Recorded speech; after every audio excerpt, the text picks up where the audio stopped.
നമസ്കാരം, ഞാൻ മനോജ് നെടിയാക്കൽ. കുറഞ്ഞ പരിചരണം ഗ്രോ ബാഗിലും നടാം. 4 മാസം കൊണ്ട് കൈനിറയെ സമ്പാദിക്കാം. സ്ഥലക്കുറവ് കാരണം പലരും ഇന്ന് ടെറസിലും ഗ്രോ ബാഗുകളിലുമാണ് കൃഷി ചെയ്യുന്നത്. ഇത്തരത്തിൽ ചെറിയ ഇടങ്ങളിൽ കൃഷി ചെയ്യാൻ ആഗ്രഹിക്കുന്നവർക്ക് പറ്റിയ വിളയാണ് മധുരക്കിഴങ്ങ്.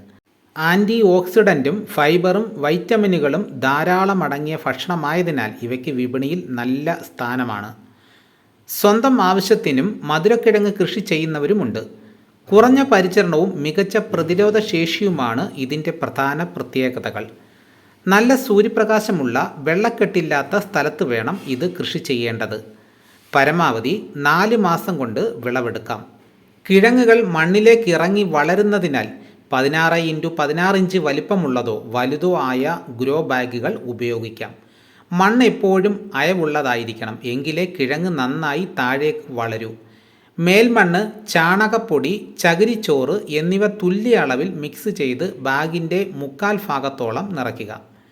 വിപണിയിൽ നിന്നോ നഴ്സറിയിൽ നിന്നോ വാങ്ങിയ ആരോഗ്യമുള്ള വള്ളികളുടെ തലപ്പും നടുഭാഗവും നടാനെടുക്കാം.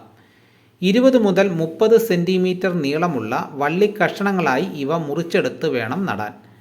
വള്ളിയുടെ അടിഭാഗത്തെ 1-2 ഇലകൾ നുള്ളിക്കളയുക. 2 മുട്ടുകൾ മണ്ണിലേക്ക് ഇറങ്ങിയിരിക്കത്തക്ക വിധത്തിൽ വേണം നടേണ്ടത്. ഒരു വലിയ ഗ്രോ ബാഗിൽ പരമാവധി 2-3 വള്ളികൾ മാത്രം നടുക. തുടക്കത്തിൽ എല്ലാ ദിവസവും നനയ്ക്കണം. വള്ളികൾ പടർന്ന് കഴിഞ്ഞാൽ മണ്ണ് ഉണങ്ങുന്നതനുസരിച്ച് മാത്രം 2-3 ദിവസത്തിലൊരിക്കൽ നനച്ചാൽ മതിയാകും. ഗ്രോ ബാഗിൽ നിന്ന് ഒരുപാട് നീണ്ടുപോകാൻ അനുവദിക്കരുത്. വള്ളികൾ ചുരുട്ടി ഗ്രോ ബാഗിന് മുകളിൽ തന്നെ വയ്ക്കുന്നതാണ് നല്ലത്. അപ്പോൾ വീട്ടിൽ തന്നെ നമുക്ക് ഇതേപോലെ കൃഷി ചെയ്യാവുന്നതാണ്. അപ്പോൾ എല്ലാവരും ഇങ്ങനെയൊക്കെ ചെയ്തു നോക്കുക. ഇതോടുകൂടി വീഡിയോയുടെ പൂർണ്ണമാകുന്നു.